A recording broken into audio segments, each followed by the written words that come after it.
Bom, gente, eu quero fazer uma reflexão com vocês e ela, para mim,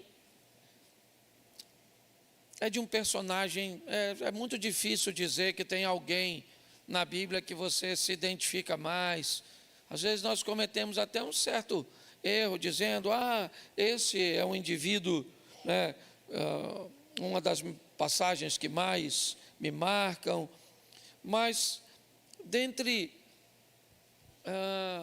alguns principais, eu vou destacar José como sendo um dos primeiros na minha lista.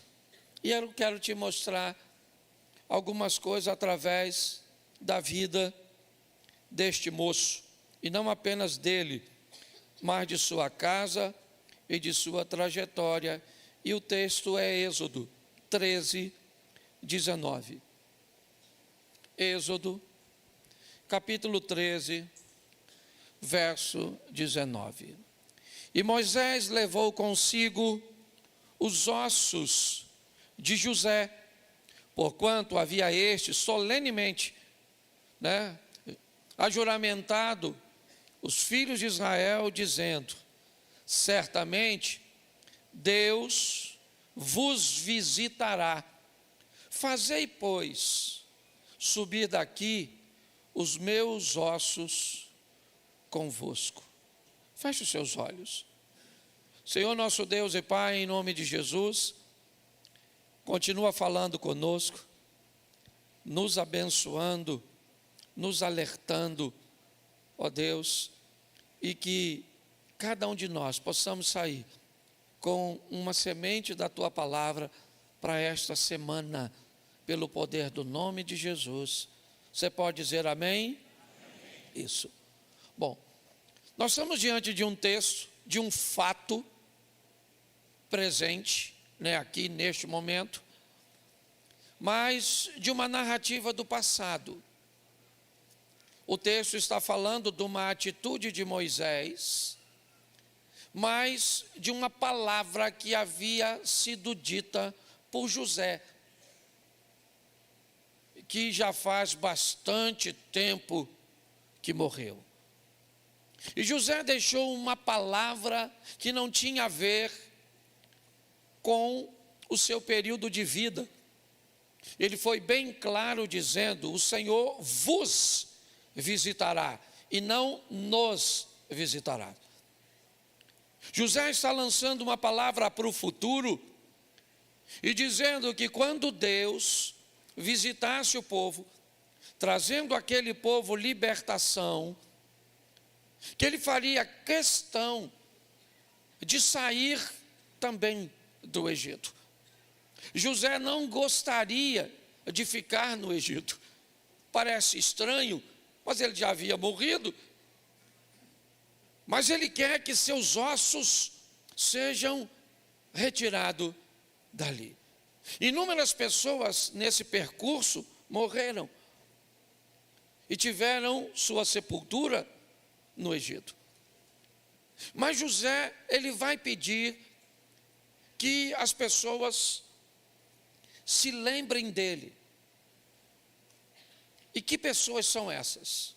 Não são egípcios, pois o texto chega a dizer que levanta-se um faraó que não sabe nada a respeito de José, o que indica que a imagem de José, por melhor que fosse no Egito, por mais expressivo que ele tenha sido no Egito, e foi, o Egito cresceu economicamente, comprou todas as terras vizinhas, basicamente todas as nações ao redor do Egito, que sofriam com um período de escassez, primeiro venderam seus bens, depois venderam suas terras e por fim venderam a si mesmos, só para receberem comida e não morrer de fome. O que indica que nos jantares dos poderosos do Egito, José sempre estava em primeiro lugar por seus resultados, por seus números. Mas passou um tempo até que as pessoas de fora esquecessem quem era José. Note que as pessoas não lembraram das terras, dos celeiros, da expansão territorial, ninguém lembrou de nada disso. E olha que isso era muito expressivo. Mas José quer conversar com alguém que não esqueça de seus ossos. Olha que estranho. Que tipo de pessoas seriam capazes de lembrar de ossos quando saíssem do Egito? Se as pessoas não estão lembrando das conquistas, das terras, certo, do poder econômico, da expressividade, certo, como nação, quem é que vai lembrar de ossos secos numa sepultura, para num momento de pressa, ao sair do Egito, levar osso consigo?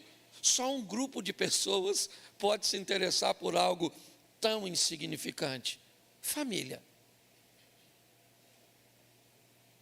Sabe,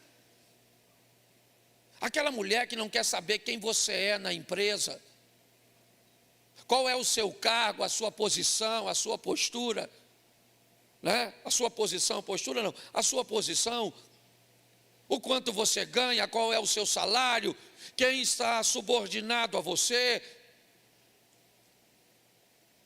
Aquela mulher que, quando você chega em casa, isso não interessa para ela. Aquela criança que corre na sua direção, aquele menino que vai te chamar de pai, aquela mocinha que vai te chamar de mãe, que vai te dar um abraço, que não está muito interessado se você está suado, se você está cansado. Aliás, podem até remover seus sapatos. A história de José não é uma história fácil, não. Talvez eu não consiga usar a família dele como uma família modelo, mas certamente nós estamos no capítulo 13 de Êxodo, e já faz bastante tempo que José morreu, mas mesmo na pressa, naquela última noite, na morte dos primogênitos, no dia seguinte, quando amanhece, quando a sentença do faraó expulsando o povo judeu das terras do Egito, alguém está preocupado em pegar os bens que os egípcios estão doando para que os judeus fujam depressa. Mas tem alguém que, ao invés de pegar uma taça de ouro, uma capa lindíssima, algumas moedas de prata e alguns utensílios valiosos, quer levar algo que tem muito valor para ele: os ossos de um de seus familiares. Não se engane com a aparência do quanto as pessoas de fora te amam ou te respeitem. Não se iluda com a visibilidade dos estranhos, pois elas desaparecem com a mesma velocidade que chegam. Mas construa histórias em casa. Construa elos inseparáveis. Estruturas fortes com pessoas imperfeitas. Um sistema coeso, alinhado e firme com pessoas desafiadoras. Porque a maioria das pessoas de fora sequer se lembrarão das coisas boas que você fez. Imagine lembrar-se de seus ossos. Começo por aqui essa reflexão. Num período onde estamos ensinados, doutrinados, a nos interessarmos pela opinião de estranhos, pela aceitação de pessoas invisíveis, cujas quais sequer temos a foto dela em seu perfil. elogios convenientes, atenção preciosa, que desviamos de pessoas que deveriam ser importantes de fato, mas às vezes esse tempo precioso que temos, dedicamos a pessoas tão distantes que vão desaparecer na mesma velocidade que chegam. A história desse rapaz que eu li em Êxodo, na verdade começa aqui, Gênesis 37, 2. Põe para mim, por favor, eu não dei o texto para ele, então vai demorar um pouquinho, pode ser. Estas são as gerações de Jacó. Sendo José de 17 anos, apacentava as ovelhas com seus irmãos. Sendo ainda jovem, andava com os filhos de Bila e com os filhos de Zilpa, mulheres de seu pai. E José trazia más notícias deles a seu pai. Preste atenção, 17 anos de idade. A história desse garoto começa na sua adolescência. O que é que esta família, que nos serve de exemplo esta noite, vai nos trazer de inspiração de um garoto de 17 anos? O que ele tem a nos oferecer de exemplo? É ele que nós vamos usar por base. E a história começa falando que aos 17 anos, este menino é um sonhador. É alguém cujo qual os pensamentos acerca do futuro são muito maiores do que tudo o que ele tem como exemplo ao seu redor. José começa a ter uma visão de seu futuro, expressada em seus sonhos. Visão esta que o coloca numa posição maior que Rúben, seu irmão primogênito. Até mesmo que Judá, certo? Que será um indivíduo reconhecido pela tribo que representa. Mas quando olhamos a história deste menino, ela é uma história que nos inspira a sermos sonhadores, a olharmos para um ambiente cujo qual ele não nos expõe muita expectativa de futuro. Tinha tanta gente na frente dele: Rubem, Simeão, Levi, Judá, Isacar, Zebulum, Gade, Azé, Naftali. Preste atenção, a probabilidade dele se destacar é pouca, é mínima. Mas o que a Bíblia está querendo dizer a mim e a você: não perca as expectativas de sonho, de sonhar, de aspirar, de desejar. Por mais caótico que seja o ambiente cujo qual você está inserido. Sonhe, deseje, e mais do que isso, esteja pronto para percorrer o caminho entre o que você quer e onde está o que você quer. 17 anos de idade, ele é o mais novo. O comportamento ao redor de José não é bom.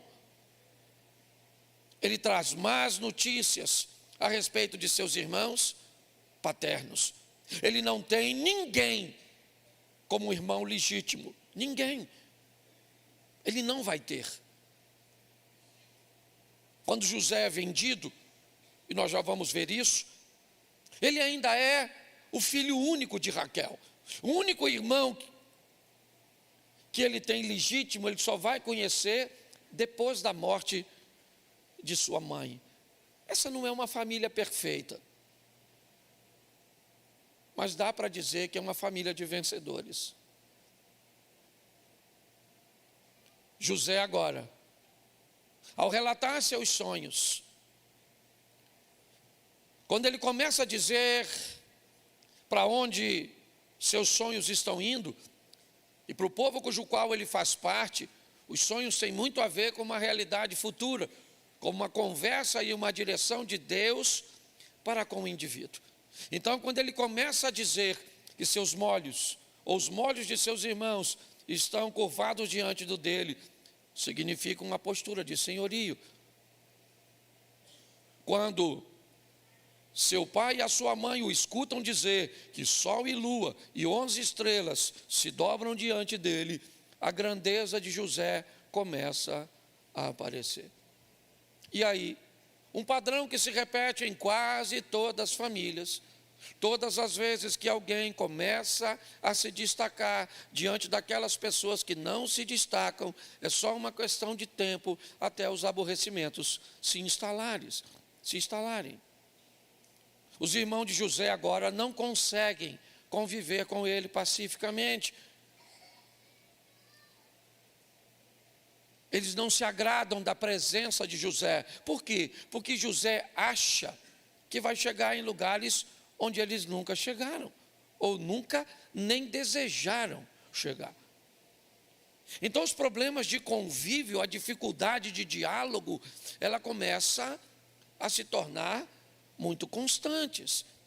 Os irmãos de José não querem a presença dele, já não é bem-vindo, até porque, diga-se de passagem, esse moço também é meio fofoqueiro, certo? Ele também não está cultivando um bom relacionamento, não, porque ele já sabe que os irmãos não gostam dele, fica pegando o que os irmãos fazem de errado e contando para o pai, está a fim de melhorar o relacionamento? É lógico que não. Mas vai piorar. José agora vai ser vendido pelos seus irmãos. Vendido por aqueles que deveriam proteger o caçula. Ele tem apenas 17 anos. Será que seus irmãos mais velhos não são maduros o suficiente para entender um comportamento de um adolescente? Um menino sonhador? Alguém que eles sabem que não tem condição nenhuma de chegar onde está sonhando. Qual a probabilidade de José ser maior que Jacó? De ganhar mais visibilidade do que Isaac? De se tornar alguém mais influente numa nação estrangeira do que Abrão, o pai da fé? Eles não acreditam que isso pode acontecer, mas eles não gostam desse modelo de pensamento passar pela cabeça de José. Então José vai viver um dos maiores traumas familiares, a traição de um dos seus. E se você acha que um te trair é pouco, pense a tua família inteira, teus irmãos todos te traindo e se levantando contra você. Pensa você dentro de uma cova, com 10 irmãos seus do lado de fora, decidindo que hora que te mata. Pensa. Uma ação liderada por Judá. Lá vem o sonhador, vamos matá-lo. E junto com ele seus sonhos. Eles não querem matar José, eles querem matar o sonho de José. Então eu abro aqui para vocês só um conselho: cuidado para quem você conta seus sonhos. Cuidado com quem você compartilha, onde você quer chegar. Se os de casa têm dificuldade para lidar com isso, imagine os de fora. Cuidado com quem você chama de amigos. Cuidado com esse ambiente. José está dentro de uma cova, aparentemente sozinho, mas ele foi muito bem treinado.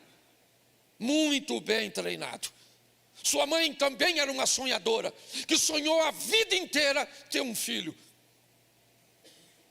Foi humilhada por seu pai. Sim, o covarde Labão, que deu a filha mais velha no lugar da mais nova. A vergonha de Raquel. Pensa, pare para pensar. No dia do casamento dela, Todas as suas amigas sabem que é ela que vai casar. E no final da história ela termina solteira e acorda de manhã com sua irmã na cama do homem que seria seu marido. Pensa. Pensa na humilhação.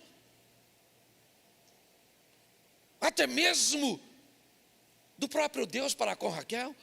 A visão que Raquel poderia ter a respeito de Deus. Não apenas sua irmã Lia, mas Bila e Zilpa,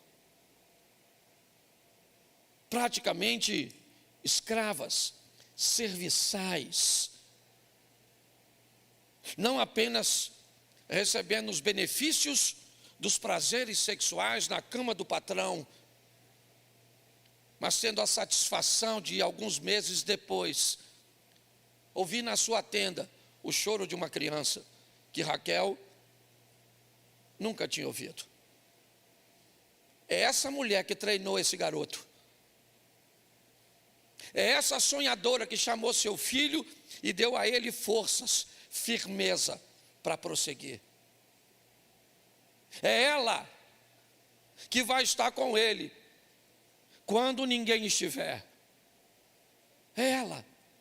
Para onde você vai quando a vida te leva para te mostrar os louros? Quem você leva com você? Você vai sozinho ou é capaz de levar seu avô, seu pai, seu tio, quem te criou? Esses dias alguém me perguntou: pastor, o senhor viaja muito sozinho, sua mulher quase não viaja contigo? Eu disse: cara, eu nunca viajei sozinho, minha mulher sempre foi.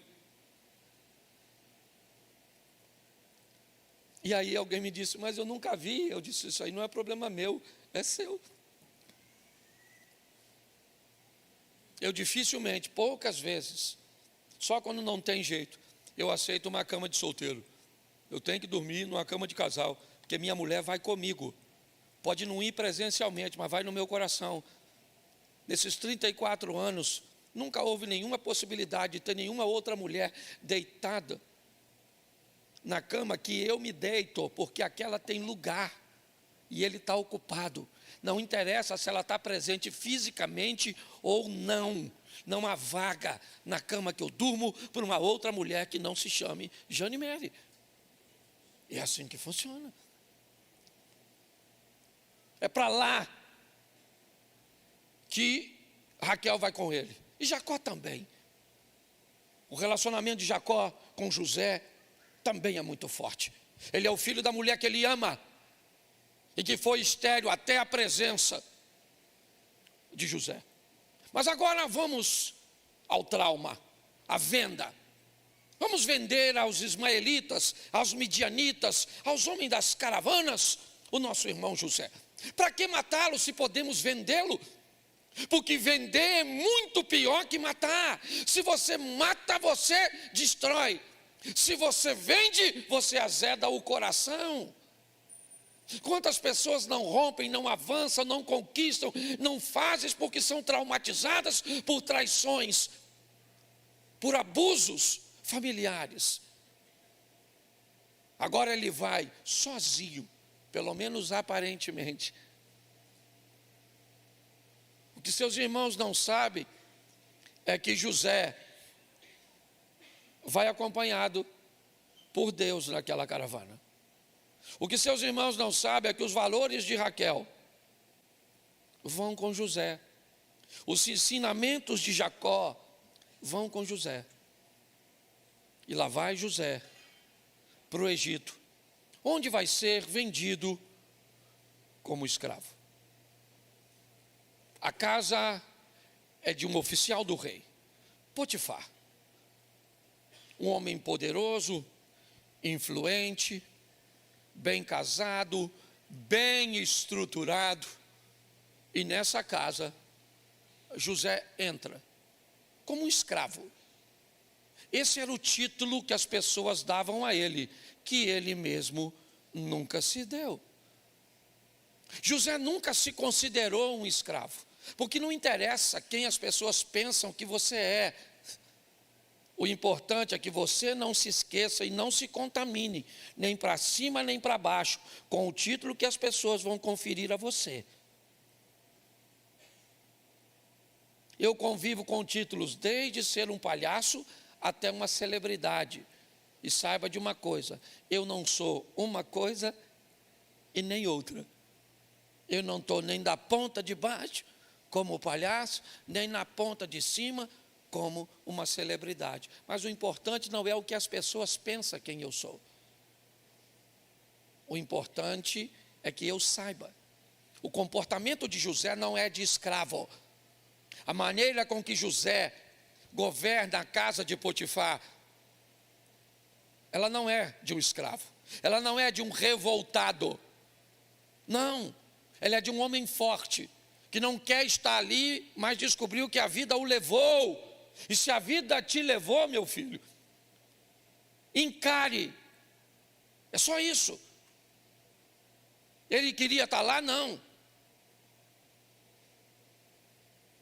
Quando a vida te levar para lugares que você não gostaria de ir, bote na bolsa seus melhores valores. Bote na sua mochila os pertences mais importantes, as posturas, os posicionamentos, os princípios, os pilares, eles vão com José. Na casa de Potifar, o José, chamado de escravo por alguns, tem postura de patrão para a esposa.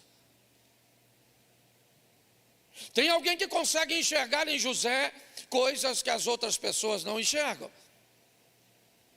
Potifar, ele observa a capacidade de José, a confiança que pode colocar nele, e ver nele um homem exato para administrar seus bens e prosperar. A esposa não. A esposa vê um homem forte, bonito. A raiz dele é assim. Um indivíduo de postura. Para a mulher de Potifar, José parece estar no lugar errado. Para ela, provavelmente, a vida não foi muito justa para esse cara. E ela se interessa por ele.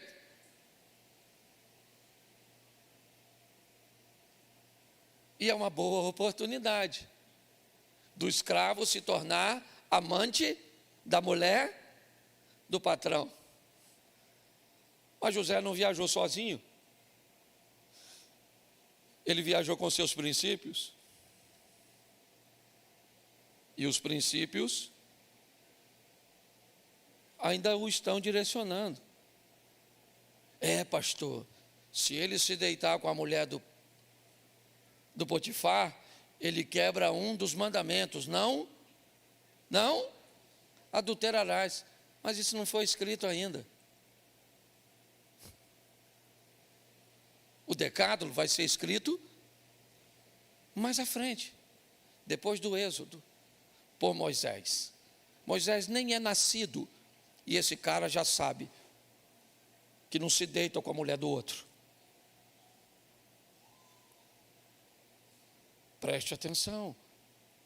A firmeza, a postura, os valores familiares desse indivíduo são firmes, fortes. Ele tem uma oportunidade extraordinária. Uma oportunidade extraordinária de alimentar a si mesmo. Ele não vai poder distribuir essa informação. Ele não vai poder dizer para ninguém que se deita com a mulher do patrão, ou alguém vaza essa informação e ele é morto, sim ou não? Então, por que ele não faz? A firmeza, a postura. O dia que essa mulher diz para ele, eu quero você, sabe o que ele diz para ela? Potifar me disse, aqui na minha casa, tudo está debaixo da sua autoridade, menos a minha mulher. Você acha que Potifar disse isso para ele?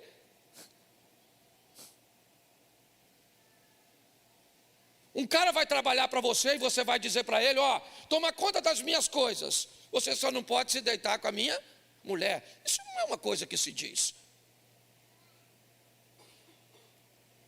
Não foi Potifar que disse isso para José. Foi José que disse isso para ele mesmo: há limites em mim, e não interessa o benefício que eu ganho para rompê-los, eu não vou fazê-lo.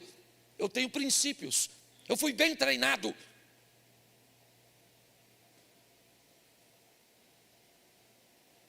Eu fui treinado por um homem, Domiciano, nome de imperador. Poucas letras. Eu sempre digo isso, me dá vontade de chorar, porque faz parte da minha história. O melhor brinquedo que eu tive na minha vida estava no meu tio Domiciano, nessa lateral, uma verruga grande. Que ele tinha aqui, ele devia pesar, sei lá, uns 150 quilos, 140 quilos. E eu sentava chupando o dedo, que eu chupava dedo. E com os 2 dedos eu chupava esse dedo, e com esses 2 eu brincava, passando na verruga. Nada me foi mais valioso do que aquela verruga naquele colo. Pensa, fui treinado por aquele cara, ali na Praça da Mantiqueiras, e eu lembro, certo? Para onde eu fui, para onde eu fui, para onde eu vou, sabe? Esse cara vai comigo até hoje. Minha mulher vai comigo, meu pai em algumas ocasiões vai comigo. Olhe bem, agora o José diz para ela: eu não vou, querida, eu não vou pegar você. Não que eu não queira, eu não posso. Ela ficou rejeitada, lógico. Uma mulher rejeitada é perigosa. Mandou todo mundo sair, depois você lê, porque eu só vou contar metade da fofoca. O resto você lê da semana. Aí ela manda todo mundo sair, fica com o Zé só. Deve ter botado aquela roupa maneira, pintou para o combate, certo? Isso. E o Zé chegou, ela agarrou o Zé.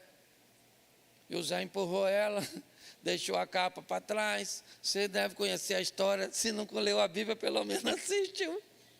Certo? Na Record. Tem gente que vai lá e não... uma boa parte está legal. Tá certo? Aí ela ficou com a capa na mão, gritando igual uma doida, histérica: tarado, tarado, maníaco do Egito, tentou me agarrar. Quem é que chegou? O Potifar. Potifar chegou, falou: o que foi? O que foi? Esse Zé aí tentou me agarrar. O Potifar chegou, chamou o Zé. O Potifar sabia a mulher que tinha, porque senão José tinha morrido. É ou não é? O cara tentou agarrar. Você lembra do Ramã? Só porque deitou debruçado nos pés da mesa, ou da cama, perdão, certo? Do rei persa, ele acabou pendurado.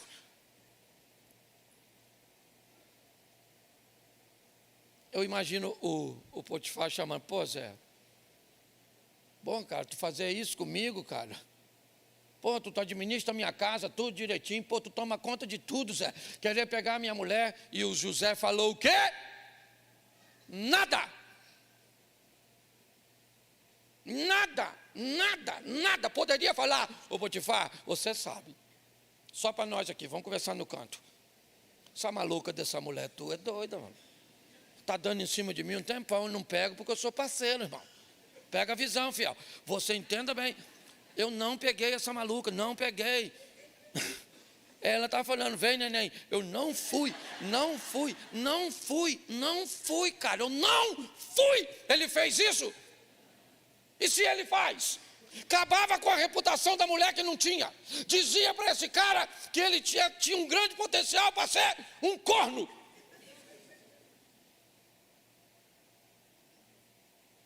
Preste atenção, o cara cala a boca dele. Conserve-me o direito de permanecer calado. Então vai para a prisão, miserável. Pelo menos o Potifar tem que dar uma satisfação. É ou não é? Botou o cara na cadeia. Chega o José. Primeira coisa que alguém pergunta quando o cara é preso. Esse dia prenderam um amigo meu. Pensão alimentícia. Amigo não, conhecido. Aí perguntaram para ele, irmão. Perguntaram para o cara que está aprendendo, qual é o crime? Sabe que o cara gritou? Ele ficou muito chateado. Ladrão de mamadeira. Eu achei o maior barato ele me contando. Falei, vai virar história. Não fala o nome, mas fala o crime. É uma verdade. Olha só, pensa. O José chegando e alguém perguntando na cadeia. Ô José, o que você fez? O que ele falou? Nada. Inocente. Pensa os presos falando. Aqui todo mundo. Você matou 10? Não, né? Você roubou, não roubou, não? Nem cara de ladrão tem lá. Aqui todo mundo é inocente. Vai ele preso, sim ou não?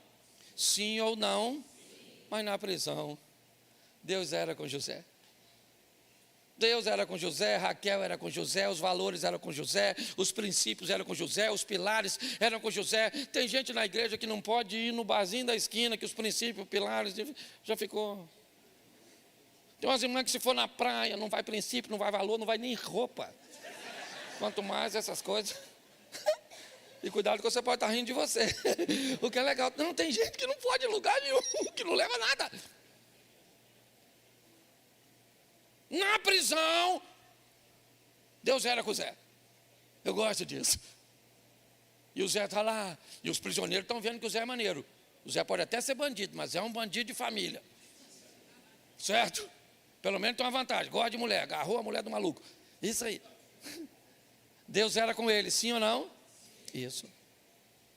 Ali ele cresce, desponta, ganha visibilidade e continua envolvido com sonhos. O futuro sempre esteve diante do José. Quer para ele, quer dos outros. Copeiro e padeiro, sonho, o destino se desenrola. A exposição do José, ela acontece. Ele também é visto naquela prisão como profeta. Mas o copeiro é solto. E José diz para ele o seguinte: quando chegar lá fora, irmão, você vai servir o faraó, cara. Fala para o faraó que eu não garrei ninguém não, pô. Fala para ele, fala, ó, Zé é maneiro, Zé não garra ninguém. Zé. Ele pediu ao copeiro para ajudá-lo a sair da prisão, sim ou não? Isso, porque a prisão era ruim. E quando você está num lugar ruim, você quer sair. Ele pediu a Deus para tirá-lo da casa do Potifar, sim ou não? Não, porque lá era bom. Era bom porque ele tinha conforto, ele estava numa posição significativa. Ele queria sair da casa do Potifar? Não, mas Deus o tirou. Ele queria sair da prisão? Mas Deus o deixou lá. Porque enquanto a lição não for aprendida, e preste atenção, o desfecho de tudo isso é um só. Ou pelo menos o início de tudo isso. É ser vendido por sua família. É ser vendido por seus irmãos. José está passando tudo isso que não precisava passar. O tempo passou. O faraó sonha. E o copeiro agora se lembra de José. José sai da prisão e é apresentado ao faraó. 30 anos de idade. 13 anos se passaram. Entre casa de Potifar e prisão, 13 anos se passaram nessa luta. Alguns colocam 10 anos na casa do Potifar, 3 anos na prisão, e agora José está diante do faraó do Egito.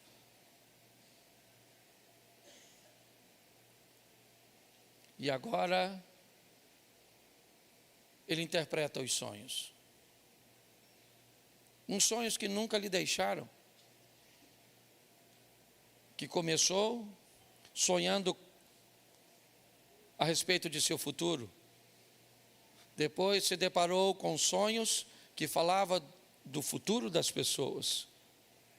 E agora ele está diante do faraó para dizer o que significa o sonho da maior autoridade daquele mundo. E mais do que o significado dos sonhos, José tem a solução para o problema. Ele sabe como resolver. Ele apresenta ao faraó, que o coloca como governador. Ele agora alcança o governo do Egito. Ele está no poder, se casa com uma bela mulher, tem 2 filhos abençoados. José, como Naamã, é reconhecido nacionalmente e internacionalmente, enquanto Naamã é pela força do exército, pelo material bélico, todas as suas manobras militares, o José é o cara da economia, José é o cara da administração. Esse é o cara, todo mundo sabe quem ele é. Ele é Zefanete Paneia para os egípcios. O homem, quando passa pelas ruas, os olhares o buscam. Ele, quando passa no seu cavalo, é como alguém importante passando no seu carro. É assim que funciona. Os olhares. Mas para que tudo isso? Para que será? Ah, eu já sei. É para salvar o Egito da fome. Deve ser. Deve ser porque Deus está preocupado com os egípcios. Mas a fome se acentuou. E ela chegou na terra dos irmãos de José. E agora os irmãos de José vão se deslocar para o único lugar que tem comida. Eles chegam, José está de pé quando olha para seus irmãos. Eles estão vestidos como judeus, vamos colocar assim. José é um egípcio. Suas roupas, sua postura, seu idioma. E pior, ele ocupa a cadeira do governador.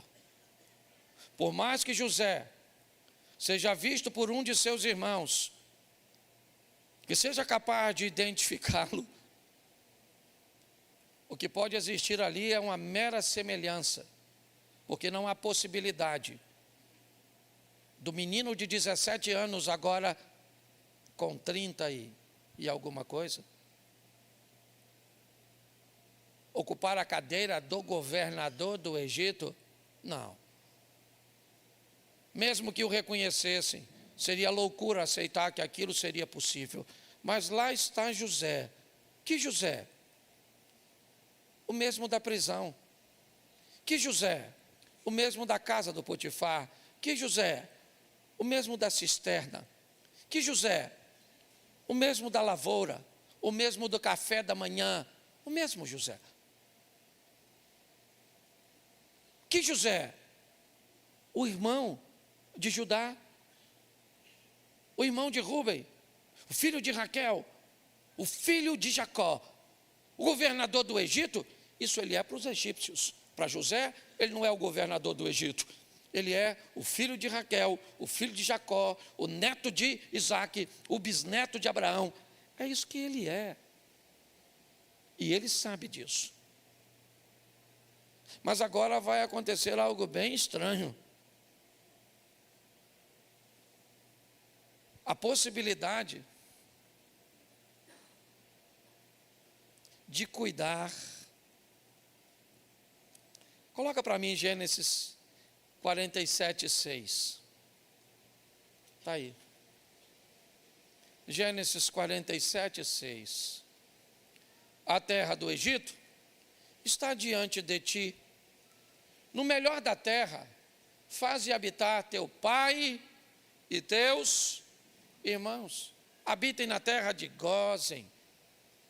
E se sabes que entre eles há homens valentes, os porás por maiorais do gado sobre o que eu... Presta atenção. Vamos lá. Trouxe José a Jacó, seu pai, e o apresentou a Faraó. Jacó abençoou a Faraó. A maior bênção que Jacó deu ao Faraó já tinha dado. Foi José ter chegado para salvar o Egito. Mas agora é estranho. José percorreu a terra e sabe qual é o melhor lugar de viver.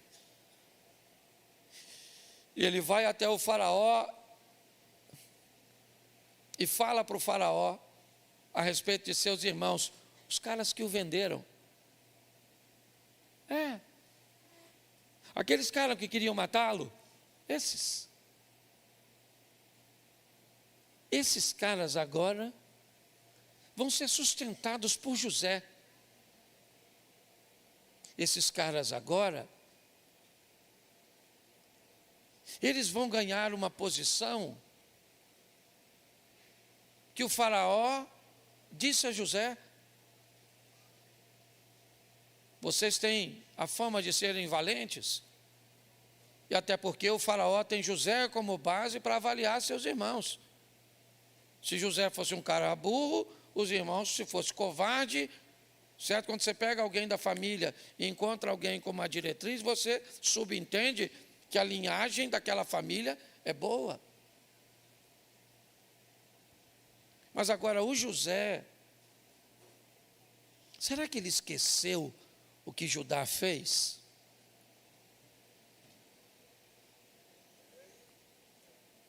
Judá disse: vamos matá-lo, e com ele também seus sonhos. Mas depois você lê, quando José faz uma trama para ficar com Benjamim, Jacó vai até José e diz: governador, deixa meu irmão ir embora e me deixa preso no lugar dele no Egito. Troca meu irmão por mim, porque nós já temos um irmão que morreu, e se papai perder esse, papai morre. O que Judá está dizendo, a culpa do outro não está aqui, é minha. E eu me tornei homem no processo. Eu descobri que não devia ter feito com meu irmão, mas eu fiz. Eu posso consertar o passado? Não, mas eu posso impedir que o futuro ou que o passado se repita no futuro. Fique comigo. Meu irmão, José começou a chorar. Quando José escutou isso do Judá, sabe o que José, um homem maduro, pensaria? A maturidade que eu adquiri no processo também chegou para meu irmão, que teve que conviver com a dor durante todos esses anos. José mandou todo mundo sair, ficou só com os irmãos, tirou aquela indumentária egípcia, igual o rei Júlio no Madagascar, e disse: lembra de mim? Quem falou? Claro que todo mundo sabe, Zé Fanete Paneia. Ele falou: não sou Zé Fanete Paneia, eu sou o Zé. Pensa, os irmãos olhando um para o outro. Zé?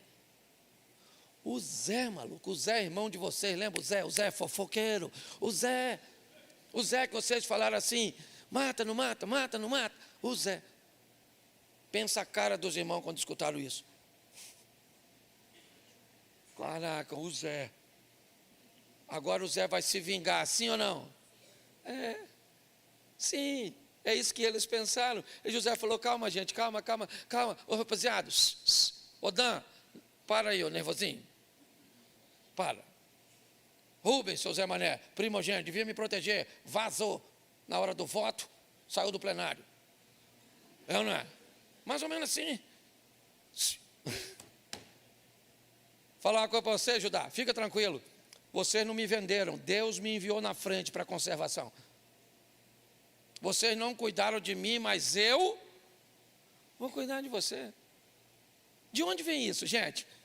Das academias, das formações acadêmicas, da internet, dos seguidores, dos likes.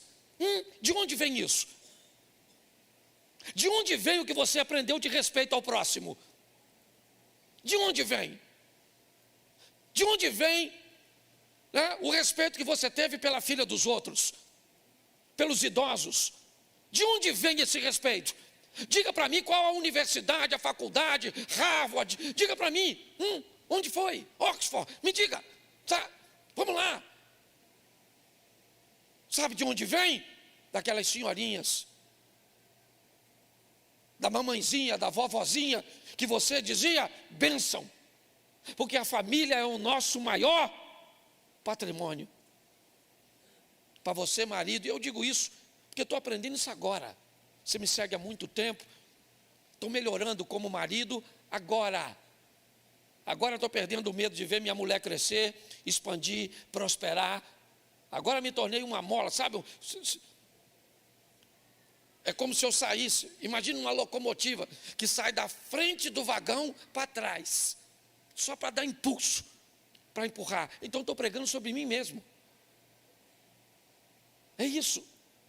Nossa casa, nossa família, nossos filhos, nossos netos, é o que vai ficar. Essa é a grande verdade. Poucos sobram. Eu tenho aqui caras que são, mas o Osia não é, sua família não é, a Bíblia diz que tem amigos mais chegados que irmão. Nós temos um relacionamento que transcende o relacionamento do DNA, e você deve ter amigos ou amigas assim também. Então vá para cá, antes de ir para, vou até fazer uma promoção, que hoje eu estou nervoso. Sai daqui, vai comer um negócio ali com a sua mulher. Pega esses filhos seus, são ruins, mas são seus. Senta, dá um beijo na boca dessa mulher sua hoje. Chega em casa, fala, você é solteiro? Chega a mamãe, vem cá, mamãe. Dá um abraço na senhora, eu te amo, muito obrigado por tudo que a senhora fez. Sua mãe vai olhar e fala, meu filho, você vai morrer. O que vai acontecer? Nosso maior bem, a nossa casa, a nossa família. E às vezes a gente leva, estou com 50, estou indo para 57, tenho mais passado do que futuro. Mas ainda estou aprendendo, e louvado seja Deus. E estou aprendendo com vocês e para vocês. Até aí está tudo bem. O pior não é isso. O pior é que ia chegar um momento que alguém ia dizer, eu não entendo como Deus anda com um cara desse. Bom, meu irmão, quando o nome de Deus vai para o rolo, e vai, pode ter certeza que vai, uma hora vai para o rolo quando o seu vizinho olha seu comportamento, uma hora vai para o rolo quando você não paga uma dívida, quando você é envolvido numa violência doméstica, num escândalo, uma hora vai. E aí tem um problema, porque se tem uma coisa que Deus preza, é o nome dele. O nome dele é sobre todo nome. Lembra Moisés? Eu vou falar com o faraó e ele vai me perguntar quem me enviou. Ele diz, só diga para ele que o eu sou te enviou, e deixa comigo porque eu resolvo com ele. O nome de Jesus é sobre todo nome. Se você quer botar seu nome e do lado dele cristão, é bem legal, está até na moda. Mas eu vou falar uma coisa para você. A hora que o nome de Deus for para o rolo, por sua causa, meu irmão, dá uma lida no que aconteceu com Davi, porque o negócio vai ficar ruim para tu. Ah, nossa, eu quero um dom, nossa, que beleza, eu prego, eu canto, eu tenho visões, Isso é muito legal. É utilitário o que você quer. Beleza, mas por detrás disso, eu sei. Eu entrei no contexto do Evangelho, sério que já é aquilo tudo ali, já estou acabando. Agora que eu notei, ninguém falou nada. Tá vendo? Ninguém vai falar, né? Desculpa. Já estou terminando, me dá mais 5 minutinhos.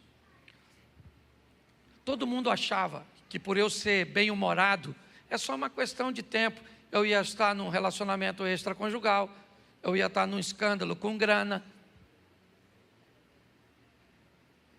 Mas uma das primeiras coisas que eu aprendi ao caminhar com Jesus, é que a hora que Ele colocasse o nome dele sobre o meu, o negócio ia mudar de figura.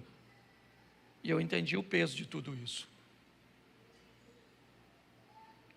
Quando o nome de Deus vai ser mal falado pelo exemplo de Davi, Deus manda a 4ª visita, o Natã. O primeiro foi para ungir, o segundo foi para matar, o terceiro foi para desmorar ali. O primeiro conseguiu ungir, sim ou não? Sim ou não? O segundo conseguiu matar, o terceiro conseguiu desmoralizar, mas o quarto vai conseguir restaurar. Porque eu não sei o que aconteceu com você lá, eu sei que Deus te restaura aqui. Porque hoje nesse culto, eu quero que você entenda que Deus enviou uma palavra como Natã, para levar você de volta ao caminho. Mas é importante que você saiba o peso de tudo aquilo que aconteceu com Davi. Deus disse para Davi, através de Natã: a espada nunca mais sai da sua casa. Seu filho vai se deitar com as suas esposas. Olha só, e todo mundo vai saber. O que você fez escondido, ele vai fazer às claras. E durante esse processo, Davi diz: pequei, somente pequei contra o Senhor. E o que ele está dizendo? Eu vou morrer, olho por olho, dente por dente. Eu matei Urias, eu morro. Natã disse: não, fica tranquilo, porque Deus te perdoou, mas seu filho morre. E o texto é bem claro: porque ninguém vai falar mal de mim por sua causa. Você é crente, querido? Você é cristão? Cuidado com os seus negócios, cuidado com suas postagens nas redes sociais. Posta pelada, porque esse dia uma mocinha aqui da igreja postou uma foto, não estava pelada, estava de biquíni, assim o sol se pondo, e aí a frase dizia: olha a paisagem.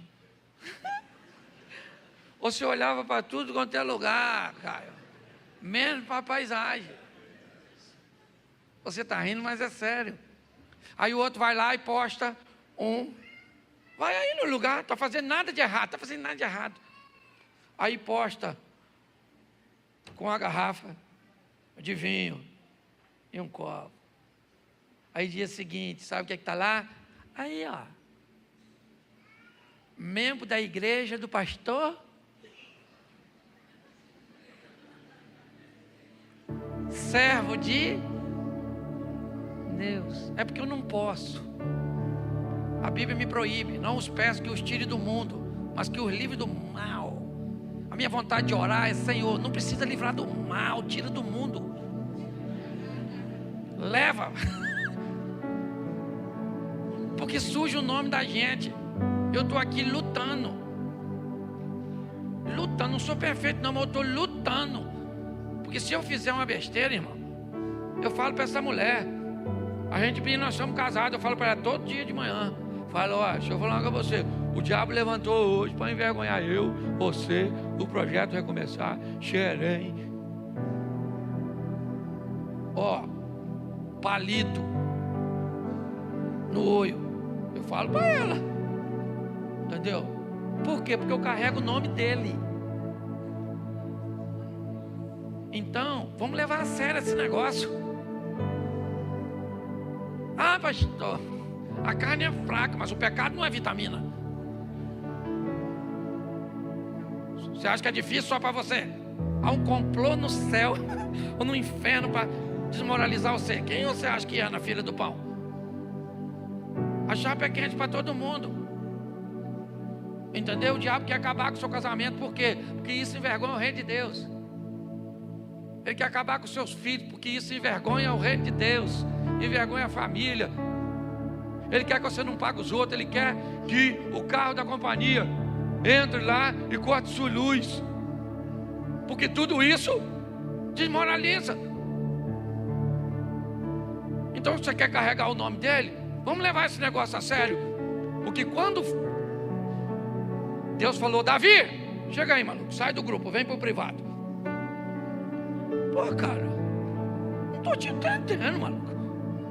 Tu era um Zé Ruela atrás de umas ovelhinhas. Peguei você.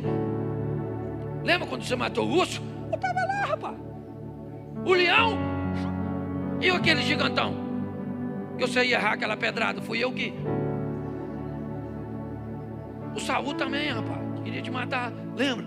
Aquela maluca pelada. Pô, cara. Tanta mulher. Talvez não fosse tão bonita quanto aquela. Um modelo tão novo. Mas você tinha.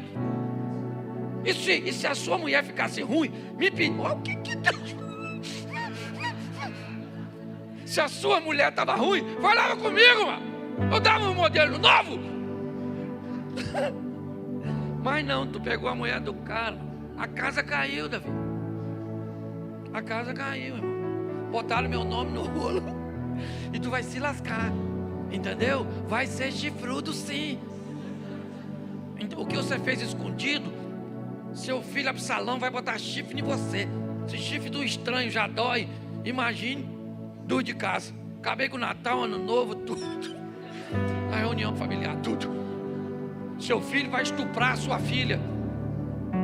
Um filho seu vai mandar matar o outro. O outro vai te perseguir. E você vai ter que fugir e se esconder em cavernas do seu próprio filho. Sabe por quê? Davizinho. Porque botou meu nome no rolo. E se tem uma coisa que eu não gosto, é do meu nome na boca de qualquer um. Aí eu falo, Senhor, nem sei se eu estou afim de ter seu nome. É tão perigoso que é melhor ir para o céu logo. Então, gente, vamos sair daqui para ser crente. É fácil?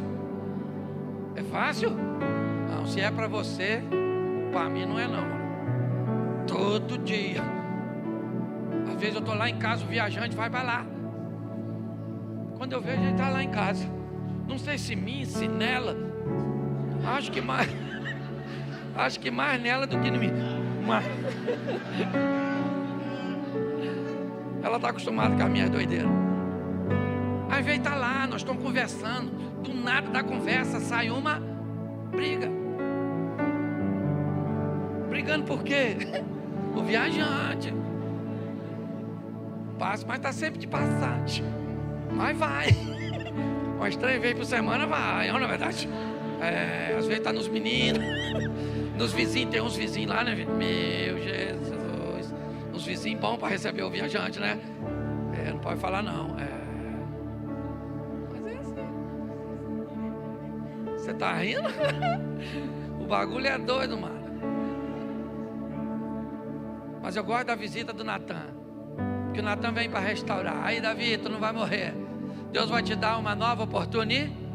Aí vê se dá para meu filho também, para ele viver. Deus falou, o menino morre. Nossa, o menino morreu. Morreu para você, para Deus voltou para ele. Tem gente que fica revoltado quando alguém morre.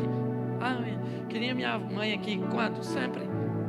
Você chorou porque ela morreu com 80. Se ela tivesse com 150, você chorava também, irmão. Do mesmo jeito.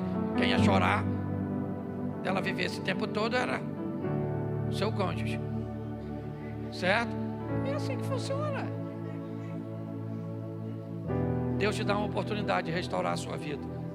Agora, Deus não é brincadeira não, meu irmão. Leva o nome dele a sério. Porque é chato pra caramba quando você chega num lugar e alguém diz: fui no escritório de fulano, tinha uma Bíblia em cima da mesa e um discurso sem vergonha. Fulano estava pregando o evangelho e estava saindo com a irmãzinha, fazendo isso, batendo na mulher, fazendo isso. Estão cansados de ouvir isso, meu. Uma hora esse negócio vai dar ruim para essas pessoas, porque Deus vela pelo seu nome. É difícil para todos nós, mas é possível.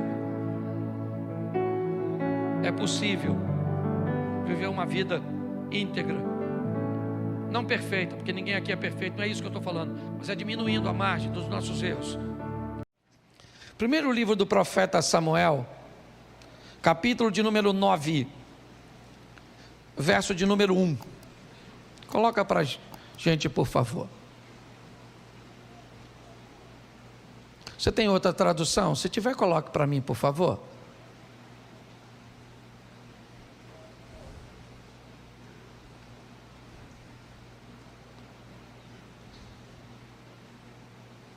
Eu vou ficar com a outra. Tradução bíblica é um negócio. Coloca a outra, isso, deixa essa aqui.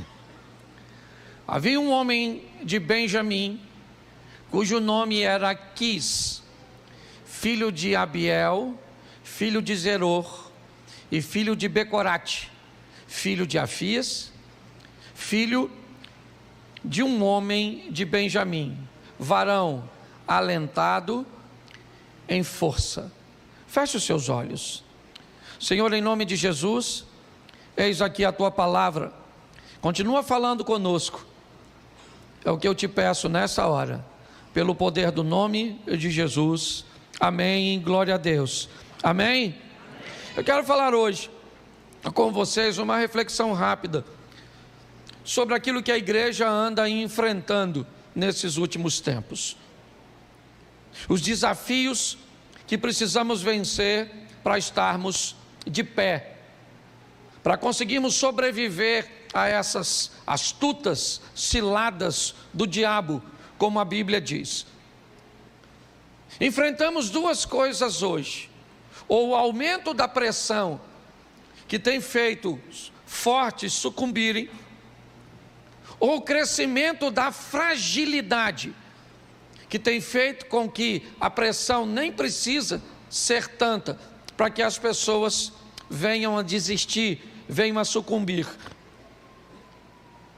Eu não sei direito o que está acontecendo, ou talvez para alguns mais fortes, a pressão seja mais intensa, e para o mais frágil, qualquer coisa anda fazendo com que ele retroceda.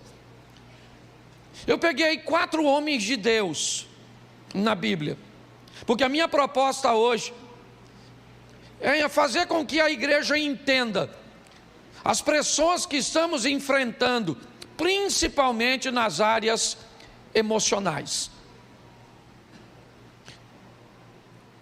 As dificuldades que as pessoas estão tendo de gerenciar suas emoções, de se abater com pouca coisa, ou não sobreviver com uma pressão realmente contínua e intensa. Nós não somos os primeiros a viver ou vivenciarmos tudo isso. Sempre houve pressões sobre a sociedade, sempre houve pressões sobre a igreja, e sempre vimos ao longo de toda a história alguns sobreviverem às pressões e outros sucumbirem às pressões. Às vezes conseguimos notar com muita facilidade que a pressão que fortalece um é capaz de destruir o outro. E talvez por isso a Bíblia diz que é melhor serem 2 do que 1. Porque no momento em que alguém estiver fragilizado, aquele que está mais forte o consiga sustentar até essa fase passar. E o fraco de hoje pode se tornar o forte de amanhã. E aquele que hoje necessitou de apoio, de sustento, será o sustento do outro no dia de amanhã. 4 homens para refletirmos de forma rápida. E o primeiro é esse: o filho de Quis, seu nome Saul. Saul é o primeiro rei de Israel. Eu pedi que trocasse ali a tradução, porque eu gosto de uma tradução mais próxima, certo? A do original. E ela define Saul de 3 formas, ou melhor, de 4 formas. Diz que ele era um homem poderoso. Seu pai era um homem de poder. Ele era um homem influente. Sua casa era uma casa de influência. Poder e influência fazia parte da história de Saul. O texto diz que ele era alto e belo. Ele tinha uma estatura que o destacava dos demais. Ele tinha uma beleza, né, que o diferenciava dos outros. Ele tinha influência e ele tinha poder. Saul tinha tudo para dar certo, é verdade. Ele foi escolhido por Deus, e foi. Talvez causasse confusão para algumas pessoas ver alguém de Benjamim ser escolhido, já que a promessa estava sobre Judá. Mas nós precisamos entender que Saul tinha tudo para dar certo. Mas pastor, se ele tinha tudo para dar certo, por que é que ele se suicidou? O que aconteceu que este homem, e eu quero deixar claro que era um homem de Deus. Eu quero deixar claro que, por favor, se quer fazer alguma crítica a Saul, conheça a história de Saul por completo. A história dele é uma história extraordinária, de um cara trabalhador, de uma família forte, de uma família influente. É verdade. Um cara bonito, de boa estatura, que iniciou sua trajetória com o desejo de vencer e de fazer o bem. Mas o que é que faltou em Saul? Qual foi o problema que fez com que ele não conseguisse ir até o final, sucumbisse? Ele pediu, certo, a um de seus soldados: me mate. E o camarada ficou com medo, receoso de matá-lo. Então ele se lança sobre a sua espada ou sua lança para tirar a sua própria vida. O que aconteceu com este cara? Qual é o quadro emocional que este camarada poderoso, influente, bonito, alto, morava na melhor casa, ele tinha o melhor cavalo, ele tinha a melhor estrutura, a melhor armadura, as melhores mulheres, ele tinha tudo. A única coisa que ele não tinha era experiência. Saul era o primeiro rei, e não havia nele bagagem o suficiente, não havia nele o conhecimento suficiente. Hoje pessoas se enfiam em coisas, é negócios, é relacionamentos, é ambientes religiosos, cujos quais eles não têm experiência nenhuma. Desafiam tantas coisas, desafia o diabo no ambiente religioso, desafia a administração no ambiente corporativo, desafia o equilíbrio emocional no relacionamento interpessoal. Inexperiência. Hoje eu vejo pessoas sofrendo as pressões, tendo tudo para dar certo, mas não dão, porque não conseguem alinhar sua vida com aquilo que planejam fazer. Tem inúmeras virtudes, inúmeros adjetivos: poderoso, influente, habilidoso, talentoso, oso, tem isso, tem aquilo, mas não tem experiência. Se tem uma coisa que o diabo vai usar contra você, é a sua inexperiência. Não brinque com isso. As pressões todos nós vamos sofrer. Saul agora está pressionado, é verdade. Por quê? Nunca houve rei em Israel. Ele nem tem culpa, gente. É só você conhecer a história. Você sabe por que esse Saul se tornou rei? Sabe por quê?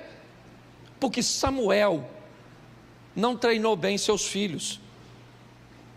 Se você conhece um pouco de Bíblia, você sabe que os filhos de Samuel não seguiram seus passos, e que o povo via Samuel velho e dizia: nós não queremos seus filhos como nossos juízes, nós queremos um rei. Eles só fizeram errado. Ao invés de pedir uma solução para Deus, pediram para Samuel.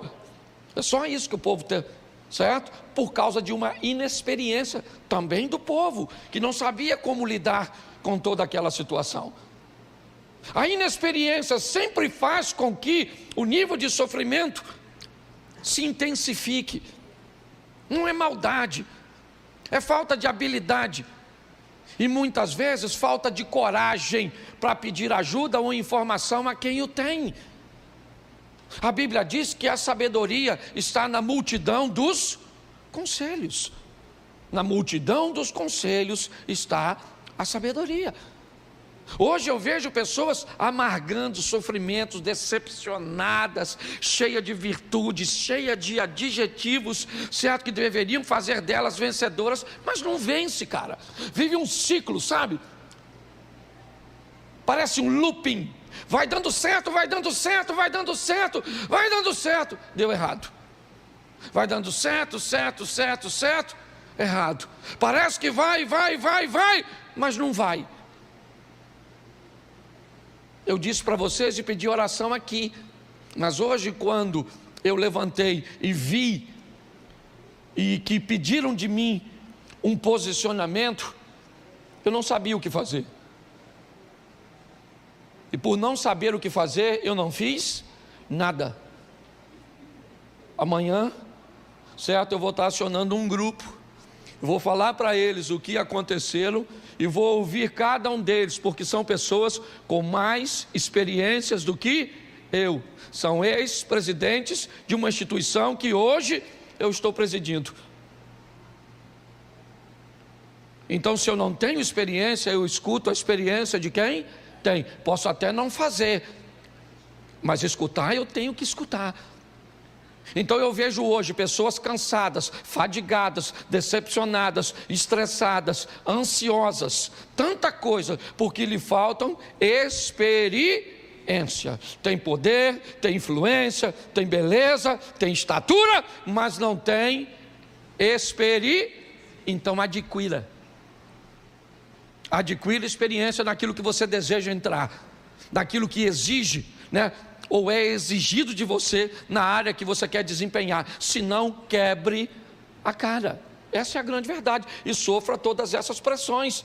Que hoje o que está acontecendo? É ansiedade, é síndrome do pânico, certo? É estresse, é pessoas com doenças psicossomáticas. Está aí, gente, está aí. A pessoa vive 10, 15 anos com um câncer, sem saber. Descobre um câncer e morre em 30 dias. O que é isso? A doença? Claro que não, é o estado mental. Está aqui Adriana, que é uma psicóloga. Então nós precisamos melhorar, ok? O nosso conhecimento a respeito daquilo que nós estamos enfrentando. Posso ouvir um amém?